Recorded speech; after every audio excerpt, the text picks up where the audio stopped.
اللہ اللہ اللہ اللہ اللہ الحمد لله رب العالمين والصلاة والسلام على سيد المرسلين أما بعد فأعوذ بالله من الشيطان الرجيم بسم الله الرحمن الرحيم والتين والزيتون وطور سينين وهذا البلد الأمين لقد خلقنا الإنسان في أحسن تقويم ثم رددناه أسفل سافلين إلا الذين آمنوا وعملوا الصالحات فلهم أجر غير ممنون فما يكذبك بعد بالدين أليس الله بأحكم الحاكمين. وقال تعالى من كان يرجو لقاء ربه فليعمل عملا صالحا ولا يشرك بعبادة ربه أحدا. صدق اللہ العظیم. الحمدللہ 3 دن سے آپ حضرات اپنے اکابرین مفتیان کرام علماء کرام کے بیانات اور نصیحت وغیرہ کی باتیں سب سن رہے تھے.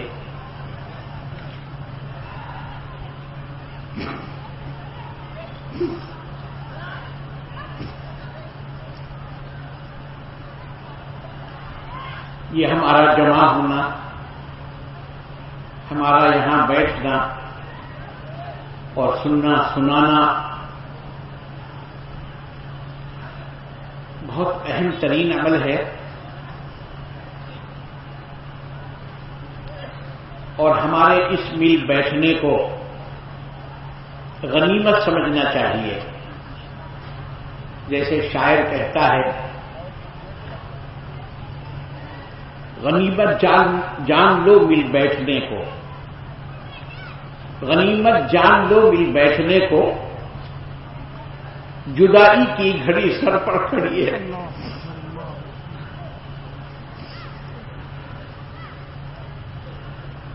ابھی مولانا نے مختصر الفاظ میں مولانا مصطفیٰ صاحب دامت برکاتہ نے اسی کی طرف اشارہ کیا تھا، چند الفاظ ادا کیے تھے. کب ہم ایک دوسرے سے بچھڑیں گے، جدا ہوں گے، وہ گھڑی تو ہمارے سروں پر کھڑی ہے. اس لیے ان مجالس کو، اس طرح ہمارے مل بیٹھنے کو، علماء کرام کی صحبت کو، مفتیان کرام کی صحبت کو اور ان کی نصیحتوں کو غنیمت سمجھنا چاہیے. اور ہمارا یہ مل بیٹھنا، یہ نشستن گفتن برخاستن، یہ کیفیت نہیں ہونا چاہیے کہ بیٹھے، جمع ہوئے، بیٹھے، کچھ بات چیت کیے اور اس کے بعد مجلس برخاست تو سبھی برخاست.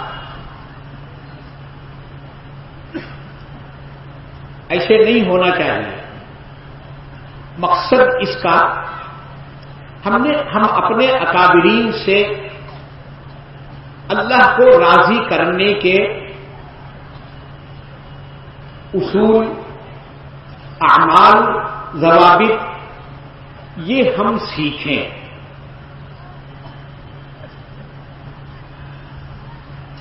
اور اس پر عمل کرنے کے لیے جدوجہد کریں، کوشش کریں. مقصد اس کا، ہمارے مل بیٹھنے کا مقصد یہ ہے، صرف جمع ہونا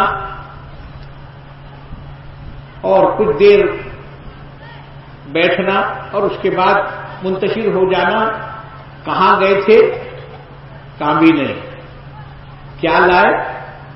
کچھ بھی نہیں. یہ کیفیت نہیں ہونا چاہیے. یہاں سے ہم اپنے اکابرین کی نصیحتوں کو، ان کے بیانات کو اپنے گود میں بھر لینا چاہیے اور اس پر عمل کرنے کی مکمل کوشش کرنا چاہیے. اسی مقصد کے تحت آپ حضرات کو یہاں بلایا گیا.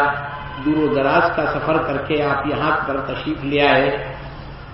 اگر ہماری نیت صحیح ہو کہ ہم عمل کی نیت سے آ رہے ہیں اور مقصد ہمارا اللہ کی رضا کو حاصل کرنا ہے تو انشاءاللہ تعالی اللہ تبارک و تعالی ہم کو عمل کی توفیق دیں گے۔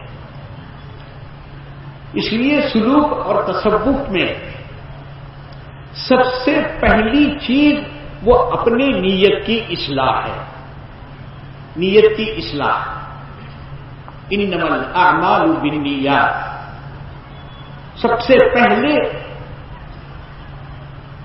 نیت کی اصلاح، نیت کی درستی۔ جب نیت صحیح ہو جائے تو مل کر بیٹھنے کا بھی مقصد حل ہو جاتا ہے۔ دور دراز کے سفر کر کے یہاں تک آنے اور 3 دن کے مستقل یہاں رہنے، اپنے کاروبار کو آگے پیچھے کر کے اس طرح سب ایک سے جگہ جمع ہونے کا صحیح فائدہ حاصل ہوتا ہے۔ اگر نیت کی اصلاح نہ ہو تو پھر عمل کی بھی توفیق اللہ تبارک و تعالی نہیں دیتا۔ اس لیے سلوک و تصوف میں بھی سب سے پہلے اپنی نیت کی اصلاح، کہ ہمارے یہاں آنے اور مل بیٹھنے کا مقصد یہ ہے کہ ہم وہ اعمال سیکھیں، ہم وہ ذکر سیکھیں، ہم اس کی ترتیب سیکھیں جس کے ذریعے سے ہم اپنے رب کو راضی کر سکیں۔ اللہ کا راضی ہو جانا یہ ہمارے لیے عین مقصد ہے۔ اللہ راضی تو سب راضی، بہت کچھ کر رہے ہیں لیکن وہ اعمال میں کوتاہی ہو رہی ہے جس سے اللہ کے راضی ہونے کا کوئی سوال ہی نہیں پیدا ہوتا۔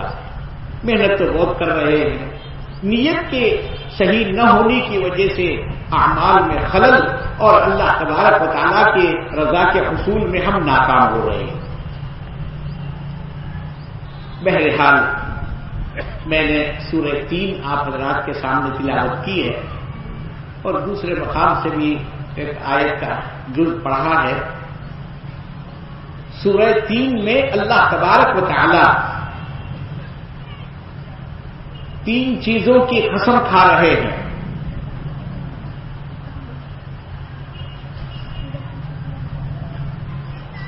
چار چیزوں کی قسم کھا رہے ہیں، اور آپ ہم جانتے ہیں کہ جب کوئی بات سامنے والے کو مکمل اعتماد دلانے کی ہوتی ہے تو وہاں بندہ یہ چاہتا ہے، وہ یہ کہتا ہے گلے قسم، جی ماں قسم۔ اس طرح اعتماد دلانے، بھروسہ دلانے کے لیے کہتا ہے۔ اللہ تبارک و تعالی بھی ہم کو کچھ اہم چیزیں بتلانے کے لیے اللہ کے مخلوق ہی میں سے جو چیز مبارک، عرفہ و اعلی ہوتی ہے، اللہ تبارک و تعالیٰ بھی اس کی قسم کھا کر ہم کو توجہ دلانا چاہتے ہیں۔ اللہ تبارک و تعالیٰ نے والتین میں واو قسم کا ہے، قسم ہے انجیر کی۔ انجیر کی قسم کیوں کھایا؟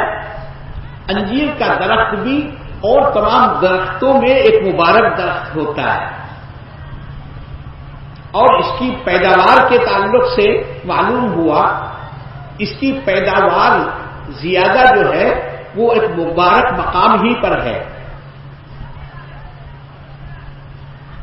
وہ ہے فلسطین، جس کے بارے میں اللہ تبارک و تعالیٰ نے فرمایا ہے یہ وہ مقام ہے بیت المقدس کا، وہ مقام ہے جس کو اللہ تبارک و تعالیٰ نے برکتوں سے بھر دیا ہے۔ بارکنا حولہ، کہ ہم نے وہاں کے پورے علاقے کو، اطراف کے علاقے کو برکتوں سے بھرا ہے۔ بہرحال اللہ تبارک و تعالیٰ نے والتین قسم کھائی، قسم ہے انجیر کی۔ والزیتونی، زیتون کی قسم کھائی، اسی طرح زیتون بھی، اور تمام چیزوں میں، فروٹ میں، پھل میں، اور جتنی چیزیں بندے کے استعمال کے لیے، بندے کو نفع پہنچانے کے لیے اللہ تبارک و تعالی نے پیدا کیا، اس میں زیتون بھی ہے۔ چنانچہ آج پوری دنیا جس اہمیت کے ساتھ زیتون کو لگانے کے لیے بھی اور کھانے کے لیے بھی استعمال کرتا ہے، وہ اسی فوائد کی بنیاد پر کرتا ہے جو اللہ تبارک و تعالیٰ نے زیتون میں رکھے۔ اس طرح زیتون کا درخت بھی مبارک درختوں میں سے ہے جس کی اللہ قسم کھا رہے ہیں۔ والتین والزیتون، قسم ہے زیتون کی، اور تیسری قسم اللہ تبارک و تعالیٰ فرما رہے وطور سینین،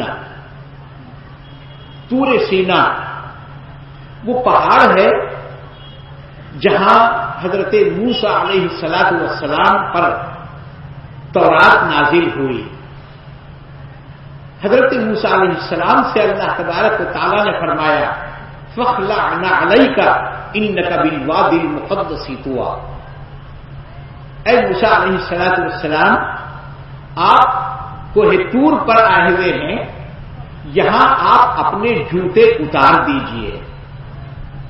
فاخلع نعلیک انک بالوادی المقدس طویٰ، اس لیے کہ یہ بہت مقدس وادی ہے۔ چپل ایک نبی کی صحیح، لیکن وہ مقدس وادی تو اللہ کی بنائی ہوئی ہے۔ اللہ تبارک و تعالیٰ یہ نہیں چاہتے کہ چپل پہن کر اس مبارک مقام پر آئیں، تو اللہ تبارک و تعالیٰ نے طور سینا اس پہاڑ کی بھی قسم کھائی ہے جس کو اللہ نے خود فرمایا کہ ہم یہ مقدس وادی ہے۔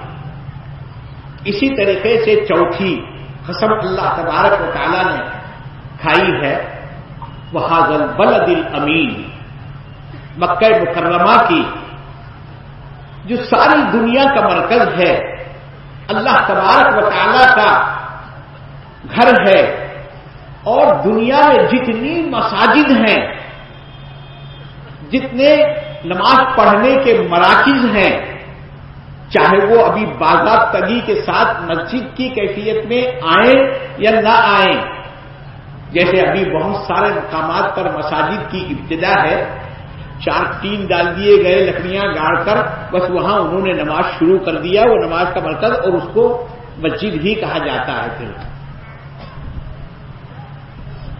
تو یہ سارے مقامات جو نماز کے لیے مختص کیے گئے ہوئے مقامات ہیں، یہ سب کے سب خانہ کعبہ کی بیٹیاں ہیں۔ قیامت کے دن اللہ تبارک و تعالی پورے دنیا میں جتنی مساجد ہیں وہ تمام مساجد کو خانہ کعبہ سے جوڑ دے گا، اور جہاں قیامت کے کیفیات حالات میں کہ اللہ تبارک و تعالی سورج چاند کو، آسمان کو، زمین کو، سب کو تباہ برباد کر دیں گے۔ بڑے بڑے پہاڑ روئی کے گولوں کی طرح جو ہوا لگتے ہی اڑ جاتے ہیں، اس طرح بڑے بڑے پہاڑ اڑنے لگیں گے، پوری تباہی اور بربادی ہوگی۔ ایسے موقع پر بھی اللہ کے گھر خانہ کعبہ بھی اور تمام مساجد محفوظ رہیں گے۔ اور یہ یاد رکھو، اللہ کے رسول صلی اللہ علیہ وسلم نے فرمایا کہ ان مساجد کو آباد کرنے والے بھی قیامت کی اس تباہی سے محفوظ رہیں گے۔ اس لیے مساجد کو آباد کرنا ہمارے اسباق میں، جہاں گناہوں سے بچنے کی تلقین کی جاتی ہے، وہاں پر فرائض کے اہتمام کی جاتی ہے۔ اور ابھی جیسے مولانا نے بتلایا کہ واجبات کے علاوہ نوافل کا پڑھنا وہ اور زیادہ ہمارے لیے نفع بخش ہے۔ بہرحال تمام مساجد اس وقت تباہی سے محفوظ رہیں گے، اور سب خانہ کعبہ سے جیسے چیل کو آتا ہوا دیکھ کر مرغی کے بچے پورے ماں کے پکھوے میں جمع ہو جاتے ہیں، اس طرح مساجد ایک جگہ جمع ہو جائیں گے، اور وہ تباہی سے وہ محفوظ رہیں گے۔ اور جو بندے ان مساجد کو، اللہ کے گھروں کو آباد کرنے والے، نماز پڑھنے والے، قرآن کریم میں انما یعمر مساجد اللہ من آمن باللہ والیوم الآخر. تعمیر کے دو معنی ہیں. ایک تو در و دیوار بنانا. عزیز دوستو، در و دیوار کا بنا لینا، لاکھوں کروڑوں روپیہ خرچ کر کے مسجد کا بنا لینا بہت آسان کام ہے، بہت آسان کام ہے. لیکن مسجد کو آباد کرنا اور نمازوں کا پڑھنا، اللہ تعالیٰ خود فرماتے ہیں وَإِنَّهَا لَكَبِيرَةٌ إِلَّا عَلَى الْخَاشِعِينَ، کہ نماز پڑھنا یہ بہت بڑی بات ہے سوائے ان لوگوں کے جو اللہ تبارک و تعالیٰ سے ڈرنے والے ہیں. ان کے لیے نماز بہت آسان ہے. دیکھیں گے آپ جو بے نمازی ہوتے ہیں وہ بے طہارت بھی ہوتے ہیں. نمازی سے نہیں پڑھنے کا تو طہارت کہیں کو لینے، کیوں کہیں کو پانی ضائع کرنا، ڈھیلا لینے کی ضرورت پڑی تو کیوں خواہ وہ ڈھیلے کو گندا کرنا. بغیر طہارت کے رہتے، بغیر طہارت کے ہی رہتے ہیں، وہ نماز پڑھنا ہی نہیں ہے تو طہارت کی ضرورت نہیں. اور کبھی وہ کسی جگہ گرفتار ہوئے جماعت کے ساتھیوں میں، جو ان کی نماز، ان کے نماز کے لیے ان کو بلاتے ہیں، چلیے نماز کا وقت بھی ہو گیا ہے، جماعت آئی ہوئی ہے، گشت ہو رہی ہے، چلو نقد آپ مسجد میں چلو. جو ملا اس کو نقد مسجد میں بھیجتے جاتے. تو وہاں سب سے بڑا جو عذر ہوتا ہے صاحب طہارت نہیں ہے. ایک چلے کے لیے میں گیا تھا، اللہ تعالیٰ نے موقع دیا تو وہ گشت میں ہم بھی تھے. ساتھی نے کہا کہ مولانا وضو وہ طہارت نہیں ہے. میں بولا کہاں ملتی وہ تو معلوم ہے کیا آپ کو؟ اگر معلوم ہے تو مجھے پتا دے دیجئے، چھٹاک دو چھٹاک جو بھی ہو سکتی میں لا کے دے دیتا ہوں آپ کو. مسجد میں آنے میں سہولت ہوتی ہے. تو لوگوں کی یہ حالت ہے کہ طہارت نہیں رہتی تو مسجد میں آنا ان کے لیے بہت مشکل گزرتا ہے کہ اب گھر کو جاؤ، جسم دھو یا غسل کرو، اس کے بعد کپڑے بدلو، پھر اس کے بعد مسجد میں آؤ، پھر مسجد سے باہر نکلو تو پھر گئی ہے. تھوڑی دیر کے لیے رہتی، آج ہی ہم نے بدلے ہیں کپڑے، آج ہی کے نہائے ہوئے، پھر کل وہی حالت میں رہیں گے جو پہلی حالت میں تھے. تو بہرحال جو اللہ کے گھروں کو آباد کرنے والے ہوتے ہیں وہ قیامت کے دن جس طرح اللہ کے گھر محفوظ رہیں گے، اس طرح وہ اس پریشانی میں نہیں رہیں گے جو اور گنہگار رہیں گے، بلکہ وہ اس تباہی و بربادی میں اللہ تبارک و تعالیٰ کی امان میں، اللہ تبارک و تعالیٰ کے گھر کے امان میں رہیں گے. اس لیے نمازوں کا اہتمام پورا پورا ہونا چاہیے. جو ساتھی عذر کرتے ہیں طہارت کے نہ ہونے کا، سیلو ایک مقام ہے، پربھنی ضلع میں آتا ہے نا، پربھنی ضلع میں وہاں مسجد میں ساتھیوں نے یہ کیا ہے کہ مسجد میں 15-20 لنگیاں اور 15-20 ٹاویل انہوں نے لا کے رکھا ہے. اور گشت میں نکلنے کے بعد اگر کوئی عذر کیا کہ صاحب طہارت نہیں ہے تو انہوں نے چلو طہارت مسجد میں ہے، ان کو لے جا کے مسجد میں جسم دھونے لگاتے، غسل کرنے لگاتے اور وہ لنگی ان کو پہنا کر نماز پڑھاتے. جی تو اب ایسی نوعیت ہو گئی، بہت دور سے گشت کی جماعت آ رہی ہے تو پتلی گلی پکڑتے ہیں، اور جو بیچارے سنجیدہ رہتے ہیں جن کو اپنی کمزوری کا احساس ہوتا ہے وہ مسجد آ جاتے ہیں اور صاف صفائی پاکی اختیار کر کے نماز پڑھ کر باہر نکلتے ہیں. بہرحال اللہ تبارک و تعالیٰ نے خانہ کعبہ کی قسم کھائی جو ساری دنیا میں اعلیٰ و افضل، اس سے بڑھ کر زمین کا کوئی خطہ وہ مبارکباد نہیں ہے اور وہ افضل نہیں ہے، اس کے علاوہ کوئی دوسرا اتنا افضل نہیں ہے، اس کی بھی اللہ تبارک و تعالیٰ نے بلد امین کہتے ہوئے خانہ کعبہ کی بھی قسم کھائی۔ اس کے بعد اللہ تبارک و تعالیٰ نے جو فرمایا لقد خلقنا الانسان فی احسن تقویم،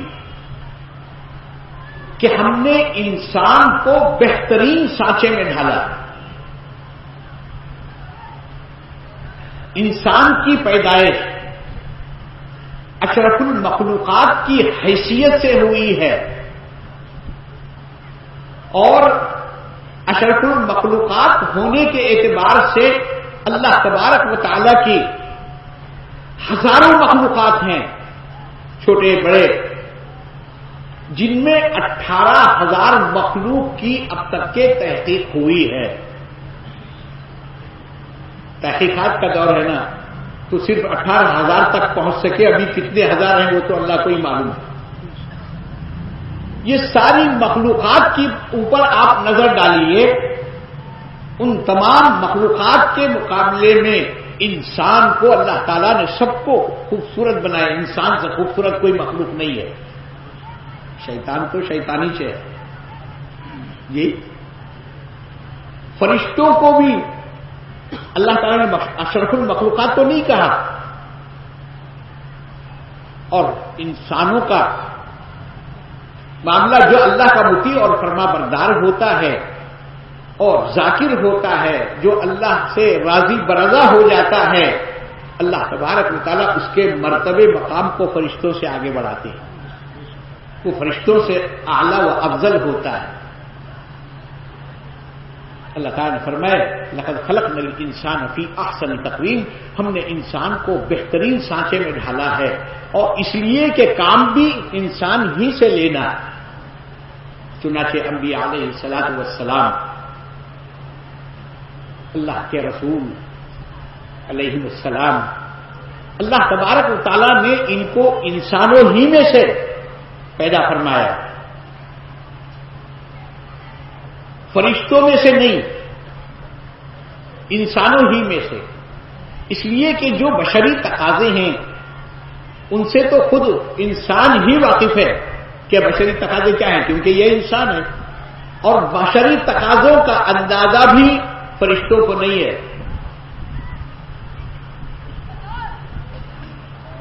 اس لیے فرشتوں میں سے نہیں بنایا گیا کہ بندہ اگر کوئی عمل کر رہا ہے تو اس کے پیچھے کیا تکلیف ہے، کیا مصلحت ہے، وہ فرشتوں کو اندازہ بھی نہیں ہوتا، اور کام فرشتوں سے نہیں انسانوں سے لینا ہے۔ ہاں، جہاں آپ دیکھیے اہل اللہ اور ذاکرین حضرات اللہ کا ذکر کرتے ہوئے بیٹھتے ہیں تو حدیث میں آتا ہے رحمت کے فرشتے اس مجلس کو گھیر لیتے ہیں اور ان ذاکرین کے حق میں دعا کرتے ہیں، ذاکرین کے حق میں دعا کرتے ہیں۔ تو ذاکرین کا بھی یہ مرتبہ مقام ہوا کہ فرشتے ان کے لیے دعا کرنے کے لیے اللہ تبارک و تعالی روانہ کرتا ہے۔ جہاں پر حلقہ ہوتا ہے ذکر کا، وہاں پر فرشتے اس جماعت کو، ذاکرین کی جماعت کو گھیر لیتے ہیں اور ان کے لیے دعائے مغفرت اور درجات کے بلندی کی دعا، اور جو دعائیں انسان کے حق میں ہو سکتی ہیں وہ دعائیں وہ فرشتے کرتے ہیں، اور یہ ذاکرین حضرات جو دعائیں کرتے ہیں فرشتے اس پر آمین کہتے ہیں۔ عزیز دوستو، انسان کو اللہ تبارک و تعالیٰ نے معصب و مکرم بنایا ہے۔ دنیا کی اور مخلوقات، چاند سورج سے لے کے اور چرند پرند ہر چیز کو لیا جائے، یہ ساری چیزیں اللہ تبارک و تعالیٰ کی مطیع اور فرما بردار ہیں۔ فرشتے جو اربوں کی تعداد میں اللہ تبارک و تعالیٰ نے پیدا کیا، وہ سارے کے سارے فرشتے اللہ تبارک و تعالیٰ کے مطیع اور فرما بردار ہیں. فرشتوں کے بارے میں تو اللہ تبارک و تعالیٰ نے فرمایا لا یعصون اللہ ما امرہم ویفعلون ما یؤمرون. قرآن کریم میں کسی جگہ انسانوں کے بارے میں یہ آیت نہیں آئی، فرشتوں کے بارے میں آئی. اس طریقے سے چاند ہو، سورج ہو، آپ دیکھیے جب سے اللہ تعالیٰ نے ان کو پیدا کیا ہے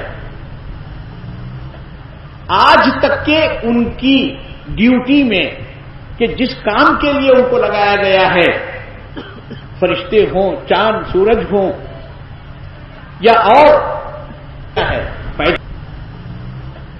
آج تک کے ان کی ڈیوٹی میں کہ جس کام کے لیے ان کو لگایا گیا ہے، فرشتے ہوں، چاند سورج ہوں یا اور پیداوار کی چیزیں ہوں، چرند پرند ہوں، ان چیزوں کو اللہ تعالیٰ نے پیدا کیا، وہ اللہ تبارک و تعالیٰ کے مطیع اور فرما بردار ہیں. درخت پھل دے رہے ہیں، جانوروں سے دودھ حاصل ہوتا ہے، ساری چیزیں جس مقصد کے لیے بنائی گئی ہیں وہ کام کر رہی ہیں. اگر اللہ کی نافرمانی کرنے والا ہے تو وہی بندہ ہے جس کو اللہ نے قسم کھا کر کہا ہے لقد خلقنا الانسان فی احسن تقویم. سب سے زیادہ اللہ تبارک و تعالیٰ کا نافرمان وہ انسان ہی ہے. بھلا بتلائیے جس کو ہم نے بہت خوبصورت بہت بہترین سانچے میں ڈھالا، اللہ تعالیٰ 4 چیزوں کی قسم کھا کر فرما رہے ہیں اور سب سے زیادہ نافرمان انسان ہی ہے. اسی طریقے سے سورہ عادیات میں بھی اللہ تبارک و تعالیٰ نے ایک جانور کی صفات جو اپنے آقا کی تابعداری فرما برداری میں جو صفات اس کی ہیں ان صفات کو بیان کر کے اللہ تبارک و تعالیٰ نے انسان کا تذکرہ کیا، یہ کہتے ہوئے ان الانسان لربہ لکنود. گھوڑا جو سواری کے لیے استعمال ہوتا ہے، چاہے جنگ کے موقع پر ہو چاہے اور موقعوں پر ہو، گھوڑا اپنے آقا کا جو اس کو چارہ کھلاتا ہے اس کا اتنا فرمانبردار ہوتا ہے کہ اپنے مالک کے پیر کے اشارے کو بھی سمجھتا ہے، آواز کے اشارے کو سمجھتا ہے. وہ جتنا تیز دوڑانا چاہتا ہے دوڑاتا ہے اور یہ بھی دوڑتا ہے. یہ نہیں کہتا کہ حضرت میری طبیعت خراب ہے ذرا آہستہ چلیں گے نا پلیز. بولتا کیا جانور؟ گھوڑا بولتا نہیں. یہ جانور مر جائے گا لیکن اپنے آقا کی خلاف ورزی نہیں. چنانچہ جنگ کے میدان میں گھوڑا جیسے ہی اپنے آقا کا اشارہ ہوتا ہے میدان میں گھس جاتا ہے، دشمنوں کے درمیان گھس جاتا ہے اور وار دشمنوں کا اس پر پڑتا ہے اور وہ جگہ پہ ختم بھی ہو جاتے ہیں، زخمی ہوتے ہیں. لیکن یہ نہیں بولتا سب کے ہاتھ میں تلواریں ہیں اور میں کیسا جا سکتا ہوں وہاں، یہاں تم اتر جاؤ، تم جاؤ، میں یہاں ٹھہرتا ہوں تم آنے تک. پتا کیا انسان کو ایسا بولتا، انسان کو ایسا بولتا جاؤ تم وہاں، تمہارے کپڑے نکال کے رکھے جاؤ، میں کپڑے سنبھالتا ہوں، تم جاؤ. جی تو انسان کا یہ حال ہے. انسان کے تعلق سے اللہ تبارک و تعالیٰ نے فرشتوں کی جس طرح تعریف کی اس طرح مذمت انسانوں کی ہے. فخر کے ساتھ اللہ تبارک و تعالیٰ قسم کھا کر انسان کے خوبصورت ہونے اور اچھے سانچے میں ڈھالنے کی بات اللہ تعالیٰ نے فرمائی، اور جہاں تابعداری کا مسئلہ ہوا وہاں فرمایا ان الانسان لربہ لکنود. عزیز دوستو، یہ ہماری مجلسوں کا مقصد، اللہ والوں کی صحبتوں میں رہنے کا مقصد یہ ہے کہ یہ ہمارے درندہ صفات، وہ ہمارے اندر سے رذیل صفات یہ نکل جائیں اور اللہ تبارک و تعالیٰ کے مطیع اور فرما بردار بنیں. گناہوں سے بچنے کی پوری کوشش کریں، بالخصوص موجودہ حالات میں بندے کو چاہیے کہ وہ توبہ استغفار کثرت سے پڑھا کرے. اور علماء نے بتلایا کہ سورہ یاسین شریف اور سورہ نوح بھی اپنے تلاوت میں رکھیں، ان کو پڑھ کر دعائیں کرتے رہیں. انشاءاللہ تعالی اللہ تبارک و تعالیٰ کی رحمت نازل ہوگی. یہ کوڑا کرکٹ خس و خاشاک سب ایک جھٹکے میں نکل جائے گا انشاءاللہ. شرط یہ ہے کہ ہم اللہ کی نافرمانی پہ آ جائیں، وہ اللہ تبارک و تعالیٰ کی فرمانبرداری پر آ جائیں اور نافرمانی سے رکنے کی پوری کوشش کریں. جہاں ہم گناہوں میں پڑے رہیں گے، غفلت میں پڑے رہیں گے، تو مصائب کا تو سامنا کرنا ہی پڑے گا اور پھر اللہ کی مدد کے آنے کی بھی توقع نہیں ہوگی. اللہ تبارک و تعالیٰ مطیع فرما، اللہ تو سب کا خدا ہے، سب کا خدا ہے.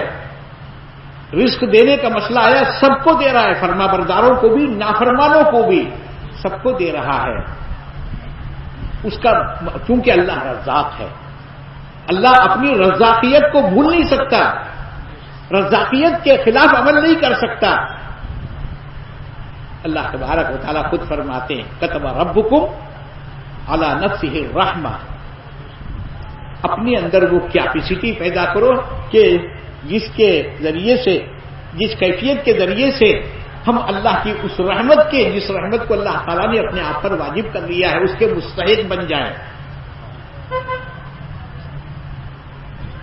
عزیز دوستو، دوسری آیت میں نے من کان یرجو لقاء ربہ فلیعمل عملا صالحا تلاوت کیا تھا. اللہ تبارک و تعالیٰ خود فرماتے ہیں جو اپنے رب سے ملنے، ملاقات کرنے کا کی امید رکھتا ہے، خواہش رکھتا ہے، تمنا رکھتا ہے، اس کو چاہیے کہ وہ فلیعمل عملا صالحا، اس کو چاہیے کہ وہ اعمال خیر کیا کرے. اللہ سے ملاقات اعمال خیر کے ذریعے سے ہوگی، گناہوں سے، اعمال شر سے قریب تو ہونا دور کی بات، اللہ تبارک و تعالیٰ کی رحمتوں سے محرومی ہوگی. دیکھیے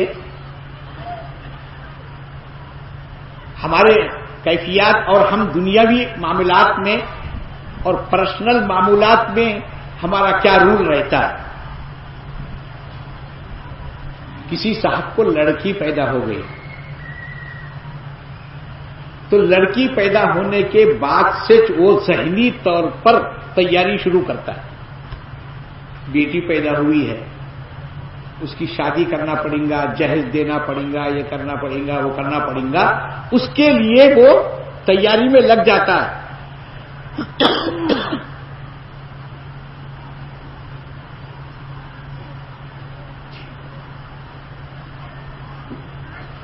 ذہنی طور پر، اور اس کے بعد بچا کر کچھ رقم پیچھے بچی کی شادی ہونا ہے، اس کے لیے تیاری شروع کر دیتا ہے. بینک والے جو منتھلی یا یومیہ پیسہ جمع کرنے کی ترتیب چلاتے ہیں، روزانہ اپنے سے جتنا ہو سکتا ہے اس کے پاس جمع کرتا ہے، بینک بیلنس کرتا ہے تاکہ بچی کی شادی کے موقع پر کام آ جائے.